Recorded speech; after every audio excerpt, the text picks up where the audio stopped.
Folks, SHOT Show 2022. I'm here in the Buck booth. I am super stoked to talk to CJ. Let's talk knives.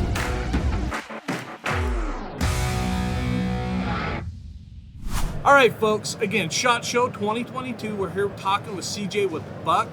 The Buck family goes, they're near and dear to us. They go deep into the conservation, wildlife conservation. They obviously have hunting knives and stuff like that. An amazing, amazing company. Happen to be some of my favorite hunting knives. Anyway. Excellent. CJ, why don't we just start? All right, we got a bunch of new stuff to share with this year.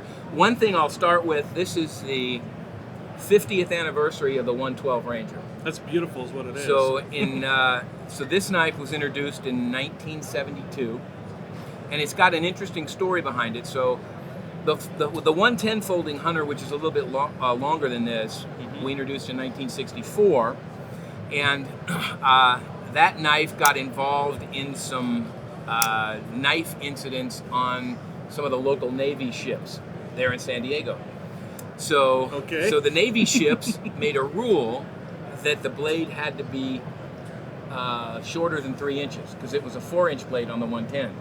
So we introduced a 2 7/8 inch bladed kind of version of a 110, which is the 112 Ranger, and it's named after the USS Ranger, the aircraft carrier that was stationed there. Yeah, I knew that. So that's the 112. So what we're doing, we're still manufacturing our standard 112 in 2022, but we're doing a collectible version that has a 50th anniversary medallion in the handle. I need one of these. And so that's the 112. Let me show it so the folks 50th. At home can see it. Now the 112 Ranger, again, this thing here has a legacy almost as old and as long as the 110. It does, yes. And I'm a Navy veteran, so that's interesting. I knew that was named. I knew that was named after the ship. I didn't know it was made because of Navy stuff. Yes, it was. Yeah, it was because there was some altercation that involved a 110 folding hunter, and they made a new blade length rule, and so my grandfather responded. That's yeah, that's amazing. So those again, folks, y'all know this. The 110, 112, Grandpa's knife. It's Dad's knife. If you're a dad, you're a grandpa. You've either seen, held, or have at least one of, or both of, the 110s or the 112s. Yeah, they were so popular, they were almost generic. When people think of a buck knife, oh yeah, they didn't even realize that it was a specific brand, let alone a family name. Let alone a family name, exactly. Now, tell me about this one here, because that's special so too, this right? whole string these are legacy products, so these are collectibles. What we're doing with this one, so this is a 112 Heritage. We're going to manufacture these to order all year long, and then we'll stop at the end of 2022. But when this knife was first introduced, it was a black micarta handle. So this knife is a 440C blade, which is the steel we were using in 1972. Yeah. It's a black micarta handle, which was the handle we were using in. The 110 always had ebony wood. Yes. Yep. But the 112 was originally introduced with the micarta. And then if you notice, I don't know if it's very seeable, but if you notice how square the edges are, that was, and it's funny, that was how this knife was introduced. Both the 110 and 112 were both introduced. And for my grandfather, he didn't want that knife twisting in your hand. So he wanted those sharper edges. Where you can get a grip on it. Customers disagreed with him, and eventually customers win. So we went from the more square to the more rounded, more comfortable. But in the kind of the retro aspect, this one is squared off. I love it. I'm going to get a little closer up so people at home can see what you're talking about. Can you see it in there, Dan? It's subtle to see. You feel it in your hand, but you feel it. And but it was just kind of a funny thing. With my grandfather, he is very strongly opinionated. I mean, he'd been making knives his whole life. Yep. And but customers eventually win when they say it's just a little too sharp. Now, your grandfather, was it your grandfather was in the Navy? Yeah, well, actually, both my dad and my grandfather were both in the Navy. Okay. My grandfather being in the Navy was back in the 30s, which is what located our family to San Diego. Yeah. So we're a Navy family. And I knew that, again, you know, I like to research stuff. I love Mm-hmm. history and whatnot. Anyway, and I read that, and it's, you know, they moved there because of the Navy. And I was like, oh, that's so cool. Yeah. I couldn't remember if it was your grandpa or your dad. So my grandfather was a bus driver in San Diego when his parents came to move in with him. So my great-grandfather was the blacksmith, hand-making knives in Mountain Home, Idaho. Retired. That's a good place. Making knives, pastoring a small church, and my great-grandmother's health started failing. So they said, we got to get out of Mountain Home, we got to get... So luckily, my grandfather, not some of my second cousin's grandfather, my grandfather was the one that lived in the warmest place. So his father came in, moved in with him, taught him how to make knives. It was H.H. Buck and Son, Lifetime Knives. Yep. They worked together for about 3 years in San Diego before Hoyt passed away. And Al, my grandfather, Yeah, okay. kept the business going. So that's Yeah, our, I've done a that's little our bit of story. reading on Al. Yeah, this Yeah. is folks. I don't know. If you can't tell, I'm really excited just to be here with Buck. Anyway, that's such a legacy. Such It a is. legacy. It is no pressure, no pressure. There's no pressure. None at all. None at all. What's next? Okay, so from a legacy standpoint, so the 112 Heritage, this is the 212. It's basically a small fixed blade that's patterned after the 112 blade. It's brass and it's ironwood, so it's a high-end user with a little attitude, but it's definitely a high-end user. It is not just a collectible. I'm trying to remember that. So it's S45V steel. Yep. So it's one of our most premium steels, high edge retention. I mean, just takes a wicked edge. Every knife I've got from Buck has a wicked edge, and it holds a wicked edge. It doesn't matter what steel it is. We've been hunting with Buck knives since 1980, so that, you know, to throw that in. You know, we've done a lot of studying both on heat treat. We've done a lot of studying on edge geometry and process, and man, in the last 20 years, we have. I don't know. Amazing. I mean, these things just hold edges better. Oh, they do? They're easier to resharpen They absolutely do. because of the processes we use. So we took not only the initial sharpness in mind, but we also took how hard it is to resharpen. We used to put on it was kind of a rounded edge that was really sharp, but because it was a little rounded, it was really hard for a customer to put back put the on edge because back on it. you had to kind of remove that shoulder. Yep. So we leave a very flat bevel. Anyway, blah blah. Two-tech. So this is the 212. These are limited to 2022. Yeah. So we're just going to take orders. Everything ordered within 2022 will be sent. shipped. This is called the Saunter. It's a slip joint. Yep. So it's kind of a high-tech slip joint. And So it's marble carbon fiber. I don't know if you guys can see that. That is beautiful. It's S35VN steel. That's a So it's just a sweet good, little. sweet little slip joint. Come on. Yeah. I mean, who's not? Yeah. So a single blade, slim, light, easy fit in the I pocket. love it. S35, nice little blade on there. You gotta, yeah. I mean, this is a great little EDC if Yeah. that's what you want to That's do. what it. Yep. Or you could collect it. I don't know. I don't like buying stuff I don't like to use. You know. So this is our Sprint op. It's the. I like this. Oh, I'm blanking on the model name. It's the core model is 842, but these are a ball bearing flipper that we've dolled up with the high-end steel with little bronze, Little little bronze linen going on micarta. I love the Can you see linen the bronze? micarta. We've golded all the fixtures. Like, it's just a classy looking, very functional high-end knife. Again, we've kind of gotten into building The 842. high-end users with a little attitude. Like that's. I really appreciate that. I like that. Now, is this the? So that's the onset. That's a standard product. It was delivered. We introduced I didn't it mean to mid-year skip last year. ahead. No, you're good.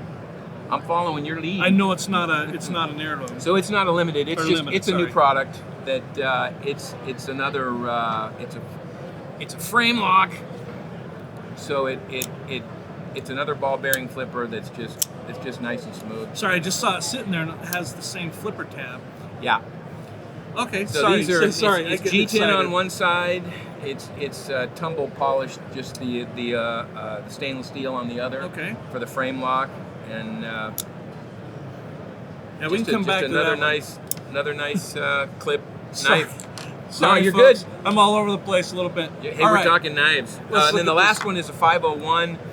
So our 500 series was a 4-knife series, and the 501 was the first introduction in that series. So the 501, it was one of my dad's favorite knives, but so we call this a bear head, where we eliminate. It used to be, 2 bolsters. 2 bolsters. So yeah. we just eliminated the back bolster for a different look. No, it's great. So again, it's Another great little EDC. yeah. Feels good. It's light.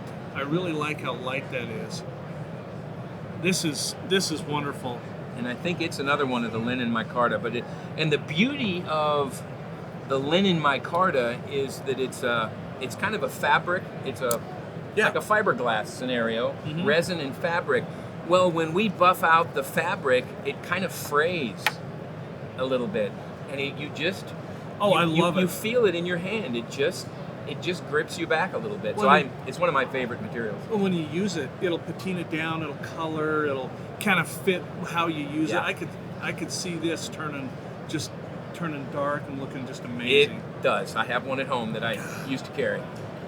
That's just beautiful. Sorry, I could sit here and I could just oogle the knives all day. So, from a folder standpoint, these are a couple families, and again, it's the 110, 112 family. So what we did, these are the 110, 112 Sport,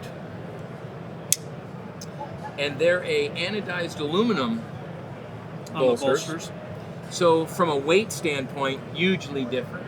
Yeah, We're talking ounces difference. Oh, I was noticing that. I was like, whoa, this is totally crazy. And this knife is a clip, so it's a 110 that you do not have to carry on your hip. You can carry it in your pocket. Well, it's like Chris was saying earlier. He's like, do you want something you can carry in your pocket, or do you want something in a sheath? Which one do you want? Mm-hmm. And, and it's kind of, I mean, for me, it's either way. I could go either way, but I mean, this just looks so. I want to use the word practical because it is you very. you can yes. work this baby. It's built to last, but it's also got those the aluminum bolsters. It's got a great feel to it, but it looks like it wants to work. So it's screw together. So it's a little tougher. Oh, absolutely. Than the brass, than the riveted brass. It's linen micarta handle, so you got that same type of patina. You get that same type of grip. It's clip. It's one-handed. Just a sweet. I love it. It's S30V steel. Yeah. So oh, the high end. yeah. The high-end steels, I just don't carry hardly anything that's not S30V anymore. You get spoiled. Yeah, you just get do. spoiled. You do. Okay, so these are the 110 and 112 Slim Pro Torx, TRX. I'm very excited about the Slim Pro. Anyway, you hear things and you see things. This is my everyday carry right here. Look at It's that. just Pocket check. it's just a very practical thing. So it's back to the one-hand operation. Yes. Yep. It's a lockback. G10 scales. It's screw-together construction. So what we introduced last year was a riveted construction version of this knife. And the feedback we got from customers, again, we try and listen to our customers, Absolutely. is that this knife deserves screw together. Yeah.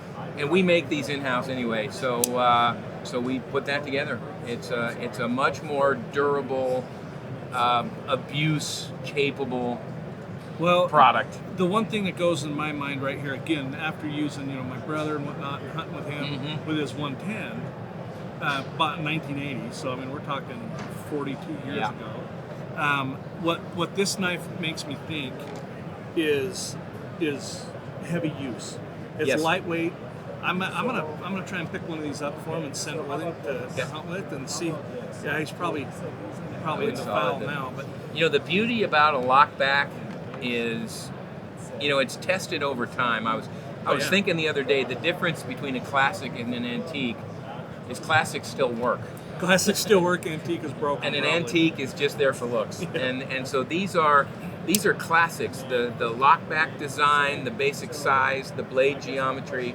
I mean, what we've taken is a lot of classic, time-tested, proven Oh yeah. technology, and now we've added some brand new high-tech. Made it tougher than it ever was. Yep. And that's just a beautiful combination. Well, and you know, everybody in the industry talks about, you know, how they use and test out their knives. With buck knives, I mean, these folks put their knives through the paces. They've used them for, well, generations. Sure. If I'm lying, I'm dying. Yep. Right? They've used them for generations. The lockback is fabulous. This comes in a couple different colors. So this one here, the orange. Yeah. That's why we, you know, in our family, I sent my brother and my nephew and myself. We, you know, go out with the Pursuit Pro. Mm-hmm. Yeah, And we the had orange. the orange and the black. Yeah. So That's why they haven't lost them yet. yeah, exactly. For Yeah. real, my first time I had it out there, I set it down. I was like, oh, there it is, because we, you know, we're often setting down knives. Any No, of the the hunters out there has done it. Orange is there for a reason.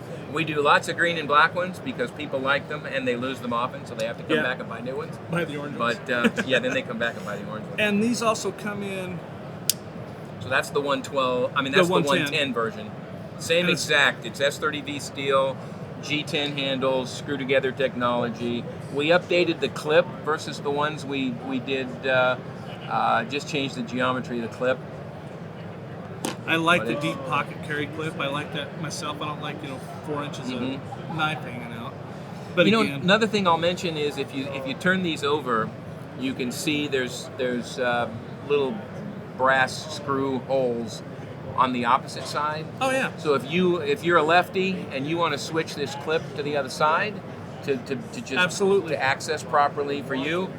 So this knife is one of the few fully ambidextrous knives. A lot of the one-handers we do, the way the liner works, it's kind of righty or lefty. Yeah. But these are completely ambidextrous. well, the left-handers love this. The lockback is accessible on either side. It's not exclusive like Yeah. like your frame locks or your liner locks or something Yep. like that.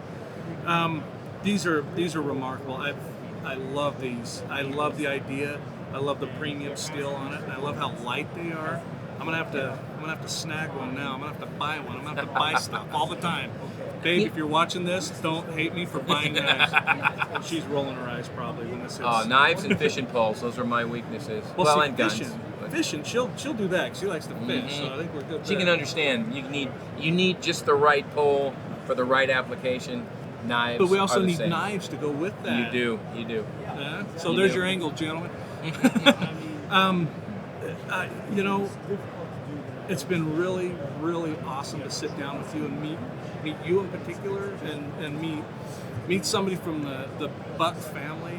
Again, I've been using your products. I've talked up your products. People ask me questions all the time. Hey, I'm looking for a hunting knife. I'm always check out the Buck line because that's what we've used. Nice. So it's worked for us, and I can't imagine, you know, if it's working for us, it'll work for them. And anyway, yeah, CJ, it's been awesome to meet Pleasure. you. It's been great to sit down and look at this. Go check it out. We've got anyway, I could go over this all day long. Folks, if you like what you see, please like, subscribe. Let us know about the Buck line. I'm curious to see what you guys think of the Slim. Anyway, catch you on the next one.